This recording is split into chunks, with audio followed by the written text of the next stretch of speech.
এক ইহুদি কিশোর বিশ্ব ইসলামের খেদমত করতে, ইহুদি ছেলে আমার নবীর খেদমত করত, তারা ছিল নবীর প্রতিবেশী।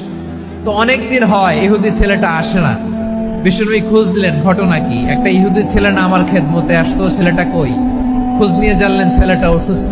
বিষ্ণু ইসলাম ওই ইহুদির বাড়িতে চলে গেলেন ওই ছেলেটাকে দেখা করার জন্য, ভিজিট করার জন্য। সুবহানাল্লাহ পড়বেন না? গেলেন, যে দেখে ইহুদি ছেলেটা মুমূর্ষ, জান জান যায় যায় ভাব, বিছানায় পড়ে আছে, তার বাবা দাঁড়ানো।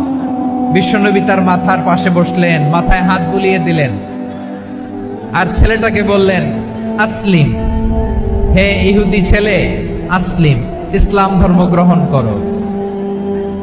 তো ছোট্ট ছেলে ভাবে আমরা ইহুদি, এখন ইসলাম ধর্ম গ্রহণ করলে আব্বা যদি বকা দেয়।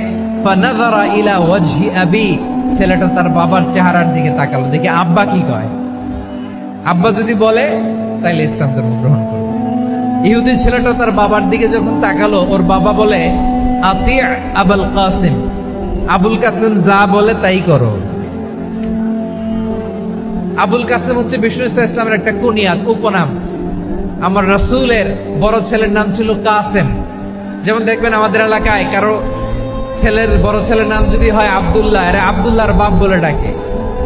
কারো বড় মেয়ের নাম যদি হয় ফাতেমা, এরা কি ডাকে? ফাতেমার বাপ বলে না? তো বিষ্ণু ইসলামের বড় ছেলের নাম ছিল কাসেম।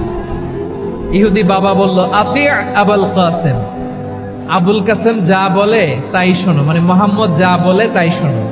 এই কথা শুনে ছেলে সাহস পাইছে, ছেলে আবার পড়তে আরম্ভ করলো, আশহাদু আল্লাহ ইলাহা ইল্লাল্লাহ ওয়া আশহাদু আন্না মুহাম্মাদার রাসূলুল্লাহ, পড়েন আল্লাহু আকবার। বিশ্বনবীর আহ্বান শুনে ওই আহ্বানে সাড়া দিয়ে ইহুদি ছেলে শাহাদা পড়ে মুসলমান হয়ে গেল। তার হৃদয়টারে ঈমানের নূর দিয়ে আলোকিত করে দিল কে? প্রিয় ভাইরা, এবার রাসূল সাল্লাল্লাহু আলাইহি ওয়াসাল্লাম বের হয়ে আসলেন ঘর থেকে আর বললেন, আলহামদুলিল্লাহিল্লাযী আনকাযাহু মিনান নার, প্রশংসা সে আল্লাহর যে আল্লাহ জাহান্নামে চলে যাচ্ছিল প্রায়, এমন একটা লোককে মুহূর্তের মধ্যে কালেমায়ে শাহাদাতের বদৌলতে জান্নাতি বানায় দিলেন। আওয়াজ করে পড়েন সুবহানাল্লাহ।